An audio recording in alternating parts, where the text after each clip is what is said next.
முடிஞ்சு போச்சு.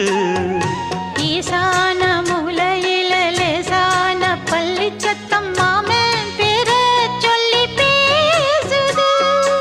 ஆறாத சோகந்தன்ன தீராம சேர்த்து வச்சு ஊரும் சேர்ந்து என்ன ஏசுது.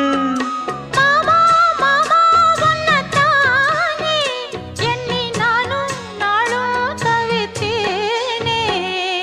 கூண்டுக்குள்ள என்ன வச்சு கூடி நின்ன ஊற விட்டு கூண்டுக்குள்ள போனதென்ன கோலக்கிளியே.